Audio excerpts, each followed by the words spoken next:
and welcome to San Francisco's State of Events. I'm Dania Romero with Christina Holiday, and these are the stories for the week. An investigation took place, but did not take long when a student admitted to have putting the noose outside of his housing balcony. It is understandable why the students, especially students of color, feel unsafe, as the noose is not just a rope, but a reminder of an abusive past. Dejanay, a student at USF, expresses her feelings after witnessing the noose. I was just immediately sort of shocked and, uncomfortable. It really shows that you don't know who you're living next to. McLean lives in the same housing unit where the noose was found and says when she walked by it, it put her on edge, which is not something you want to feel in a place you live. An email was sent out to all students informing them that the student who was responsible was removed from housing. No further punishment has been announced. As we transition into post-pandemic life, vaccination passports are beginning to gain traction. State of Events Austin Castro takes a look at the role the concept could play in the road to recovery, and why not everyone is on board with the idea. As more Americans get vaccinated, it raises a new question. Do people need to show proof of vaccination to do things like enter a business, attend an event, or board a plane? A vaccine passport could do just that. It's a credential that verifies that a person has been fully vaccinated from COVID-19. It differs from the white CDC vaccination card in that it can't easily be faked. Cruise lines and sports teams are just a few examples of industries requiring proof of vaccination. So far, New York is the only state with a vaccine passport with their voluntary Excelsior Pass. The White House has stated there will be no federal mandate requiring a vaccine credential, instead leaving it to the private sector and local governments. While many businesses and organizations have been embracing the idea of vaccine passports, there has also been opposition to the idea. Most recently, Florida Governor Ron DeSantis banned the use of them in his state, citing freedom and privacy concerns. Texas recently signed a similar bill into law. Government should not require any Texan to show proof of vaccination just to go about their daily lives. California has no plans to develop its own vaccine passport. However, some of the state's reopening guidelines do require vaccine verification. For now, mixed messages and mixed opinions as we work towards returning to normal. Austin Castro, State of Events. It may be your turn. Vaccination eligibility is opening up in many counties. Here's more from Blake Winter on COVID-19 updates. That's right. It may be your turn. In Contra Costa County, eligibility has been opened to those 16 and older. More than 640,000 of COVID vaccine shots have been administered. Health Services now expands eligibility to 375,000 more people. Here's Contra Costa County Health Director Anna Roth with more. We knew that the vaccines would start really slow and they will speed up on their arrival, and that we're starting to see that. If an entire family can make an appointment to get vaccinated together, think about how it would relieve the stress of family members having to miss work on separate days. Contra Costa County Health Director Anna Roth also announced to the Board of Supervisors that an increased vaccine supply from the state and federal government, receiving 84,500 doses of the COVID-19 vaccine, a 30,000 increase from the week before. 44% of Contra Costa County residents over 16 have already received their first dose, and almost 26% are fully vaccinated. Appointments are required at all vaccination locations. Registrations need to be made directly through the Contra Costa Health Services and not the state's MyTurn app. The Contra Costa Health Services website will direct you to a vaccination appointment request form, where you will be contacted when it is your turn. Thank you. Blake Winter, State of Events. Some utterly delightful news coming out of the Central Coast. The Monterey Bay Aquarium is reopening. While aquarium members will be the first to be able to visit, the general public can visit as soon as May 15th. Reservations can be made by visiting the aquarium's website. Houseplants and succulents have had a huge surge in popularity in the past few years. In fact, 7 out of 10 millennials who answered an Article.com survey described themselves as plant parents. Claire Brennan is live in Walnut Creek at a water conserving garden to see what all the hype is about. Thanks, Christina. I'm here today at the Ruth Bancroft Garden and Nursery, the perfect place for a mini getaway from remote work or Zoom University. Now, many of us have had to cancel our vacation plans in the past 12 months, but here you can check out native species from all over the world, from the plateaus of Australia to the arid deserts of South Africa. Come on! This garden's history begins when Ruth Peterson, a lifelong plant lover from Berkeley, married Philip Bancroft Jr. and moved to his family farm. In 1971, Philip sold most of the land and gave the rest to Ruth so she could expand her massive succulent garden. She hired a horticulturist and began growing various succulents, cacti, yuccas, echeverias, aloes, and agaves. Today, the first succulent she planted is still thriving here in Walnut Creek. Supporting a public garden means that this will last forever. Ruth started when she was 65 years old. She died at 109, but we need to preserve this forever. If Ruth's story inspired you, consider this. Not only are succulents beautiful, they also improve indoor air quality, can create a sense of routine, and you'll never have to change their diapers or pay their tuition. I've decided it's time to raise my own plant baby. Meet Plant One. Since 1990, this haven has been preserved by a nonprofit organization and open to the public. You too can experience Ruth Bancroft's living collection of horticultural history, or even become a plant parent yourself to your own succulent son or daughter. Up next on State of Events, the President of the United States' son, Hunter Biden, writes a compelling book on his life battles.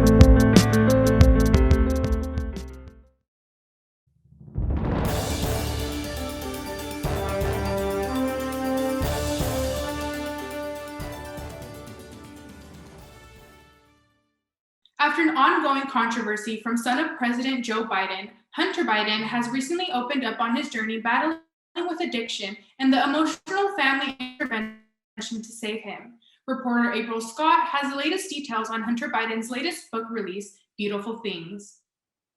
Hunter Biden sets his memoir sharing the dark side chronicles of his family life and his struggles with substance abuse.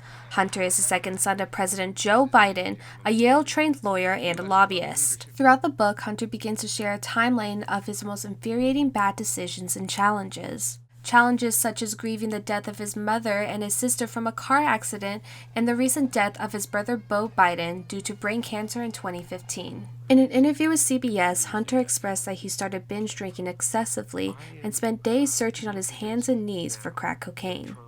You're smoking crack around the clock. You're drinking insanely lethal amounts of alcohol. By the 2020 election, Hunter Biden was the center of a political storm of events and regretting putting his father's political future at risk. Hunter got thrown out of the military. He was thrown out, dishonorably discharged. That's not true. It For wasn't dishonorably. cocaine use. Hunter also talks about the family's intervention during the 2020 campaign at the Biden family home. The intervention occurred when a disguised invitation was made to Hunter. I don't know of a force more powerful than my family's love, except addiction. He's fixed it. He's worked on it, and I'm proud of him. The book is now available in stores and online as of April 6th. Hunter hopes that this memoir will give audiences a takeaway of understanding his perspective on his past addiction and his journey of getting sober. Reporting from Concord, I'm April Scott, State of Events. Vice President Kamala Harris visited Oakland on April 5th, the first time since becoming Vice President of the United States. From there, she promoted President Biden's American Jobs Plan during a tour of a water treatment facility, stressing the importance of infrastructure improvements. She also met with state politicians and a local small business owner before departing to Los Angeles. Uber is being ordered to pay $1.1 million after discriminating a disabled rider. This expensive incident occurred when a blind rider with a guide dog was denied access to a ride. Lisa Irving says she was denied rides 14 times since 2016. In the most recent incident, the driver acted out by yelling at her to get out of the car and dropping her off in a dangerous location. I felt demeaned, humiliated, devalued, embarrassed, angered, frustrated, and violated, Irving said. Uber's main argument was that they are not responsible for their drivers' violations because they are independent contractors. However, Uber is still responsible for their drivers following the American Disability Act, also known as ADA. The ADA is an act passed in 1990. It's a civil rights law which prohibits denying services to any human with disabilities. Whether its drivers are employees or independent contractors, Uber is nonetheless subjected to the ADA as a result of its contractual relationship with its drivers. Hopefully now, Lisa can ride in peace. An international beauty queen shows she's more than just her good looks after taking a courageous stand. Reporter Corinne Titus is following this story for us. Han Lei, the Miss Myanmar beauty queen, stood up to the military in her speech during the Miss Grand International pageant. The beauty queen had lots to say about the alleged military atrocities and its protesting citizens. So many people died, more than 100 people died today. I deeply sorry for all the people who have lost their life. About 2 months ago, the military seized control of Myanmar, which is located in Southeast Asia. This resulted in a democratic election which the National League for Democratic Party won by a landslide. A pro-democracy icon and the elected leader of Myanmar, Aung San Suu Kyi, has been detained and placed on house arrest by the illegal coup. Protests erupted in the streets nationwide. What started off as a water cannon used by the military to disperse the thousands of protesters turned into rubber bullets and live ammunition. This escalation resulted in the death toll of more than 500 innocent people, 43 of those people being children, according to Save the Children, a local monitoring group. April 3rd, 2021 is now recognized as the deadliest day that Myanmar has experienced. More than 2,000 protesters were arrested, according to the Assistance Association for Political Prisoners, an activist group. Many of those people arrested were friends of Lei's. One of her friends, who was not protesting but nearby in a restaurant, was shot and killed. Lei is now facing threats on her social media accounts for her political remarks, but the vast majority of comments have been supportive. Lei was aware of the potential danger she would be putting herself in, which is why she has left Thailand. Unfortunately, Han Lei's 2-minute speech cost her several moments of her safety and freedom. She now faces an arrest warrant with her country after standing up to Asia's military regime. In the meantime, she plans to keep using her voice to speak out against her country's injustices. In Oakland, California, I'm Corinne Titus, State of Event News. From center stage to digital Broadway, SF State School of Theater and Dance announces their opening dates for their upcoming Fringe Festival featuring a number of show-stopping performances. Reporter Nuri Elini Ahmad has the spotlight on a fellow Gator behind the musical.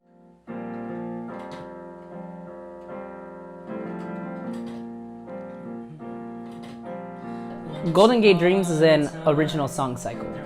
An original song cycle has not been done at SF State in, I want to say, at maybe ever, a long time. An unconventional princess, and I'll leave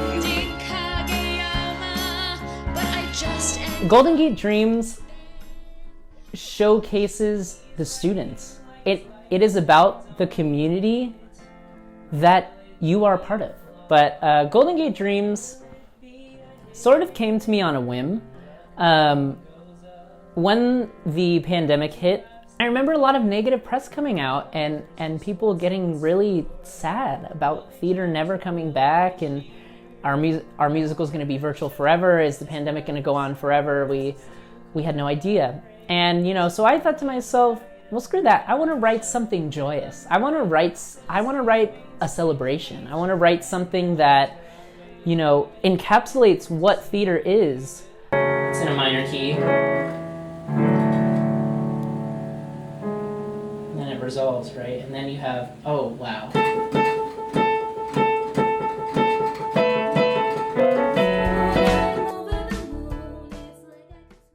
Virtual theater is different. It's just different. Kind of takes that community aspect out of it, that bond aspect out of it. It's no longer a community of artists coming together for a few months to do a show. It's artists working on a project. Obviously, it's not something that we wanted to do, or by any means, it wasn't something that we had all planned on, but we made the best of it. I feel like we did. March Madness may be over, but we've got all the details from the tournament after the break.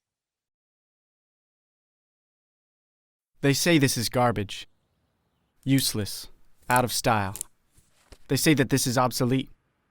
Half forgotten, twice replaced, and then some. You are the re-originator. An innovator.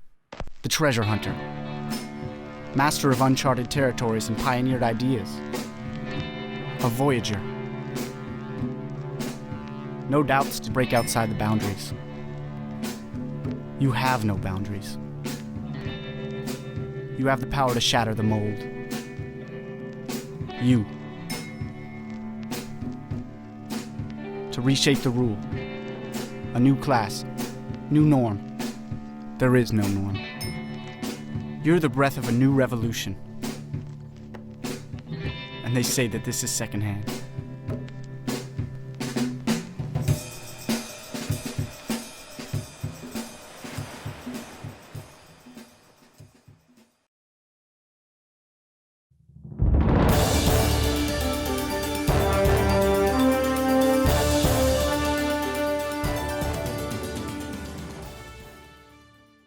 The Stockton Arena opened as a mass vaccination clinic for residents in San Joaquin County on April 7th. Despite a brief delay, officials are hopeful this new site will be beneficial for the public. It's something that's been really long awaited by the County Office of Emergency Services and really the county at large. And with its capacity to roll out anywhere at 5,400 vaccines a day, it's going to be really instrumental to get our county completely vaccinated in a very timely and efficient manner. Organized by Kaiser, those with appointments at the arena location will receive the one-time Johnson & Johnson vaccine. Kim Kardashian is now a billionaire. Kourtney is falling in love, and Kendall Jenner sparked controversy with a distant friend. Reporter Farrah Walton has the latest on all you need to know when it comes to the Kardashians. Thank you, Dania. I'm State of Events reporter Farrah Walton, ready to give you your Kardashian family updates. Kim Kardashian is officially a billionaire. The shapewear and cosmetics businesswoman made the 2021 Forbes list of the world's billionaires for the first time on April 6th, joining her former husband, Kanye West. Forbes announced on Tuesday that Kylie Jenner lost her billionaire status. Her tough year with cosmetic sales due to the pandemic has dropped her net worth to $700 million. It was also revealed that Kylie Cosmetics is much smaller and less profitable than it was made out to be. An unedited photo of Khloe Kardashian surfaced on the internet. An assistant posted the picture by mistake and has since taken it down. The unauthorized photo was taken in front of a pool while she was in the middle of a conversation. Sparks are flying between Kourtney Kardashian and Travis Barker. Travis posted a heartwarming video on Instagram of the pair on the slopes during their trip in Utah. He captioned the post, "Real is rare." It was announced that the two were officially a couple in January. Kendall Jenner celebrated Easter in the same dress Selena Gomez wore in her De Una Vez music video. Controversy sparked when Kendall reposted a tweet that said, "Kendall Jenner pulling off this dress better than anyone else." She has since deleted her tweet. I'm reporter Farrah Walton. Back to you in the studio. We have hit streaks, brawls, and inflatable trash cans, and we're only 6 games into the Major League Baseball season. Sawad Balazi has the rundown. It's officially spring, which means the days are longer, flowers are blooming, and baseball's back. With less than 10 games played so far in the 2021 season, we've already seen benches clear and fans jeer. It's Cardinals and Reds at Great American Ballpark. Top of the 4th, Reds lead the Cards 6-2. Drilled by that pitch, Castellanos is not happy. Later on in the same inning, Castellanos scores on a wild pitch, and that's when things got even more wild. Castellanos right in the face of Woodford, and now the bench is empty. The Reds continue to tack on the runs after the fiasco, beating the Cardinals 9-6. Baseball's most talked about team, the Houston Astros, took on the Los Angeles Angels at Angel Stadium. In the bottom of the 4th inning, 3-time MVP winner Mike Trout hit his first home run of the season. In the bottom of the 6th inning, with the Astros leading 5-3, Angel fans decided to taunt the Astros by throwing an inflatable trash can and actual garbage onto the field. The Angels ended up beating the Astros 7-6. On the West Coast, the Giants played the Padres at Petco Park. Newly acquired Cy Young winner Blake Snell took the mound for the Padres. The Southpaw went 5 innings with 8 strikeouts under his belt. In the top of the second, outfielder for the Giants, Darren Ruff, hit a 2-run home run in the most unconventional way. Of course, no one can top the infamous play in 1993 when a home run bounced off the head of Jose Canseco's. The Giants took the lead and beat the Padres with a final score of 3-2. With State of Events, I'm Sawad Balazi. March Madness came to a close this week as 2 new national champions were crowned. Here's reporter Logan Flair with the details. Thank you, Dania. The 2021 college basketball tournament came to a close this past week with 2 great games. First, the Stanford Cardinal took down the Arizona Wildcats to win the women's title. And then the Baylor Bears took down the undefeated Gonzaga Bulldogs to win the men's championships. The Stanford Cardinal won their 3rd national championship by outlasting Arizona in a thriller. The Cardinal led the game early, but the defense and 3-point shooting of the Wildcats kept it close. Eventually, the Cardinal frontcourt came up too big, as they survived a last-second shot to win by a score of 54-53. Still, the Wildcats were proud of their season and looked back at their success. We're walking out of here. We're leaving San Antonio with a lot of pride. We're going to walk out of here and leave with our heads up, just knowing how far we came, how far we come up as a program and as individuals. For the men's bracket, the Gonzaga Bulldogs looked to become the first team in 40 years to finish a season undefeated, and the Baylor Bears looked to win their first national championship in school history. After jumping out to a 9-0 lead, the Bears dominated, and their performance can really be summed up in this one play. I think it's harder to win it in this year than ever before, with the stoppages and, testing and the sacrificing your social life just so you can play basketball games. Now that the season has ended, many players are faced with the decision of whether to stay at school or enter the WNBA or NBA drafts. And last but not least, let the good times roll. How one coworker duo's way of bonding rolls outside the workplace. State of Events reporter Clarissa Gonzalez is in San Francisco with more on the skating pair. Thanks, Christina. A year ago today, a different set of 4 wheels would have been rolling here at JFK in Golden Gate Park. But with the Slow Streets initiative by the city of San Francisco, the only wheels on these streets spin from a bike or on your feet. Here on the corner of 6th Avenue and Kennedy Drive sits the Skatin' Place, one of the Bay Area's most popular outdoor skating rinks. The empty lot is home to many in the SF roller skating community, but for one duo in particular, community rinks like this one brought together a friendship that may have never fostered. The skating is what brought us together. Yeah. But it allowed us to, realize we're pretty cool. Maya Castro and Estefany Mendez worked together at KPIX5, a local Bay Area news station. When a lockdown was issued back in March of last year, workplace relationships were put at a standstill, with little to no opportunities to bond with coworkers outside of the office.